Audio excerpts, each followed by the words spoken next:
नमस्कार दोस्तों, कहानियाँ जीवन की में आप सबका स्वागत है। राजेश, तुम हमेशा सख्ती करते हो आरव के साथ। मैंने गुस्से में कहा। हर बार उसकी छोटी सी चीज़ पर भी तुम मना कर देते हो। वो बच्चा है, आखिर उसकी भी तो इच्छाएं हैं। राजेश चुपचाप अखबार पढ़ते रहे। मैंने फिर बात दोहराई। देखो ना, सामने वाले महेश जी ने अपने बेटे विवेक को पर्सनल मोबाइल दे रखा है।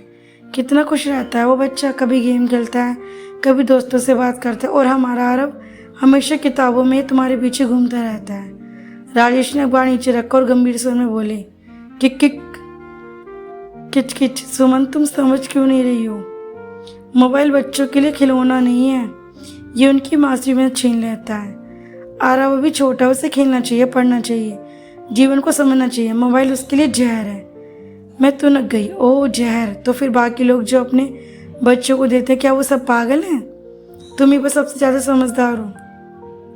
राजेश ने लंबी सांस ली। तुरंत तुलना बंद करो सुमन। हर बच्चा अलग होता है, हर माँ बाप की सोच भी। मैं ये जिम्मेदारी नहीं लेना चाहता कि सिर्फ एक मोबाइल की वजह से हमारा बेटा गलत रास्ते पर चला जाए। मैं चुप तो हो गई, लेकिन दिल में ये बात बैठ गई, क्यों मेरे बेटे को वो चीज़ नहीं मिले जो दूसरे बच्चों को मिल रही है। आरव 12 साल का था, पढ़ाई में अच्छा, लेकिन औरों की तरह उसमें भी शरारती थी। एक दिन उसने आकर मुझसे कहा, माँ पापा से कहो ना, मुझे भी मोबाइल चाहिए। मेरे सारे दोस्तों के पास है, मैं अकेला ही पीछे रह जाता हूँ। उसकी आंखों में मासूमियत और इच्छा दोनों थी। मैंने उसे सीने से लगाया और बोली, हाँ बेटा, मैं पापा से बात करूंगी, तुम्हें भी मिलेगा। उसकी आंखों की चमक देखकर मेरा दिल भर आया। मुझे लगा, मैं क्यों अपने बच्चों को वंचित रखूं। रात को मैंने राजेश से फिर बात की। देखो, बच्चा खुद कह रहा है, उसकी इच्छाएं भी तो हैं, पूरी करनी चाहिए। वो हमसे कुछ बड़ा तो नहीं मांग रहा ना, बस एक मोबाइल ही तो। राजेश ने गहरी नजरों से मुझे देखा। सुमन, तुम सिर्फ उसकी खुशी देख रही हो, लेकिन भविष्य की चिंता नहीं कर रही हो। क्या तुम जानती हो कि मोबाइल पर बच्चे क्या क्या देख सकते हैं? आज गेम, कल सोशल मीडिया, और फिर उन्होंने बात अधूरी छोड़ दी। मैं चिढ़ गई। बस करो ना, हमेशा बुराई क्यों देखते हो? थोड़ा पॉजिटिव भी सोचो। मैं कह रही हूँ, हमें उसे दे देना चाहिए। राजेश ने कुछ नहीं कहा, लेकिन उनके चेहरे की चिंता में साफ देख सकती थी। कुछ दिन बाद मैंने अपने पड़ोसन रीना से मिलने गई। रीना महेश की पत्नी थी। बातों बातों उसने शान से कहा, देखो सुमन, आजकल के ज़माने में बच्चों को मोबाइल देना जरूरी है। हमारे विवेक को देखो, कितना स्मार्ट हो गया है, सब जानकारी रखता है इंटरनेट से, उसके दोस्त भी खुश रहते हैं उससे। मैंने मन ही मन सोचा, सही कह रही है रीना।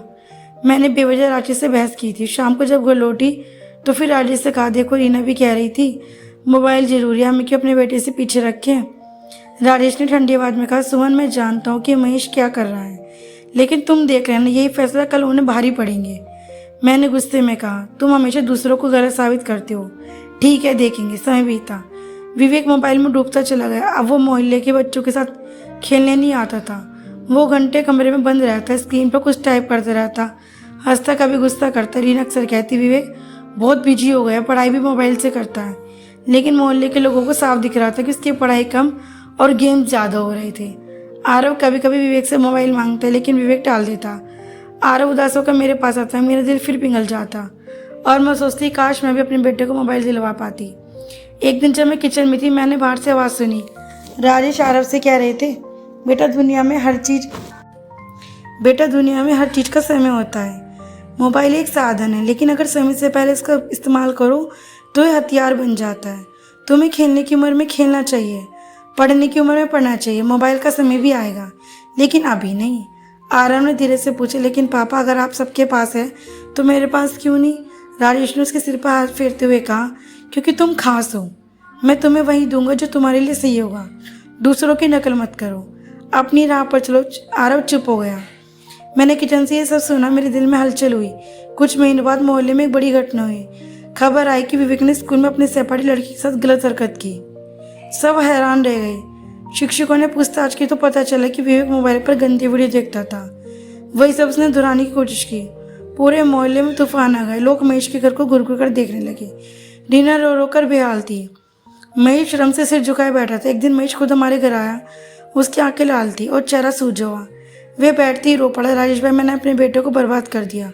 सोचा तो मोबाइल स्मार्ट बनाएंगे, लेकिन वही उसकी मासूमियत में छीन ले गया। आज वो दूसरों के सामने गुनाहगार बन गया, और असली गुनाहगार तो मैं हूँ। मैं भी अब सुनकर सुन रह गई। मेरे दिल में जैसे किसी ने घूरा छुरा घोंप दिया हो। अगर राजेश ने मुझे रोका ना होता तो शायद आज ये हाल हमारा भी होता। लोग बात करने लगते हैं मोबाइल बच्चों के लिए जा रहे हैं। महेश ने विवेक को बिगाड़ा। महेश का व्यवहार सबकी नज़रों में गिर गया। रीना घर से बाहर निकलने से डरने लगी। विवेक स्कूल जाने से कतराने लगा। ये सब देखकर मेरी आत्मा कांप उठी। मैंने पहली बार महसूस किया कि राजेश सही था। महेश बार बार यही कहता, काश मैंने विवेक को मोबाइल न दिया होता, काश मैंने उसके बचपन को बचाया होता। अब बहुत देर हो चुकी है। उसकी बातें मेरे दिल में हथौड़े की तरह बज रही थी। मैं सोच रही थी कि मैं तो अपने बेटे के लिए बार बार वही गलती दोहराने पड़ी थी। उस रात में रोते रोते सोई। मैंने खुद से कहा, सुमन तुम कितनी बड़ी गलती करने की कोशिश की। तुमने सिर्फ दूसरों की नकल की। अगर राजेश ने तुम्हें रोका न होता तो तुम्हारा बेटा भी बिगड़ सकता था। राजेश ने मेरा हाथ पकड़ कर कहा, आज समझ आई बच्चों को मोबाइल की नहीं, संस्कार और समय की जरूरत होती है। मैंने सिर हिलाया। हाँ, अब मैं समझ गई। मैं आरव की मौसूमियत कभी नहीं छीनूंगी। आरव धीरे धीरे पढ़ाई खेलों में आगे बढ़ने लगा। वह स्कूल में टॉप करने लगा। उसका नाम खेलकूद प्रतियोगिताओं में आने लगा। शिक्षक कहती है बच्चा बहुत आगे जाएगा। मैं गर्व से मुस्कुराती हूँ और मन ही मन सोचती हूँ, सही समय पर सही फैसला ही सबसे बड़ा वरदान है। कुछ महीने बाद मोहल्ले की बैठक हुई। महेश ने सबके सामने स्वीकार किया, दोस्तों मेरी गलती से सीख लो, बच्चों को समय से पहले मोबाइल मत दो, वो उनकी मासूमियत छीन लेता है। राजेश ने भी कहा, बच्चे फूल जैसे होते हैं, अगर उन्हें सही मोल मिला तो वो खुशबू देंगे, वरना जल्दी छूने पर मुरझा जाएंगे। मैंने सबके सामने कहा, आज मुझे एहसास है मैंने अपने पति की बात मानकर सही किया। मेरा बेटा बच गया, उसकी मासूमियत बच गई। यही कहानी सिर्फ सुमन और राजेश की नहीं, यह हर उस परिवार की है जहाँ मोबाइल को लेकर जिद और तुलना गलती होती है। बच्चों को मोबाइल देने से पहले सोचिए, बच्चों की असली जरूरत है माता पिता का समय, प्यार और संस्कार। तकनीक की जरूरी है लेकिन सही उम्र और सही सीमा में। याद रखिए, बचपन का एक बार खोया गया तो कभी लौट कर नहीं आता। दोस्तों मेरी ये कहानी आपको कैसी लगी कमेंट बॉक्स में ज़रूर बताएं। अगर आप भी अपने बच्चों को ज़रूरत से ज़्यादा मोबाइल देते हैं तो आज ही रुक जाइए दोस्तों, परिणाम बहुत बुरा हो सकता है। अगर आपको ये जानकारी या ये कहानी अच्छी लगी हो तो प्लीज़ वीडियो को लाइक और शेयर करें, चैनल को सब्सक्राइब करें ऐसी और वीडियो देखने के लिए। कल फिर मिलते हैं दोस्तों एक नई कहानी के साथ। तब तक के लिए राधे राधे दोस्तों।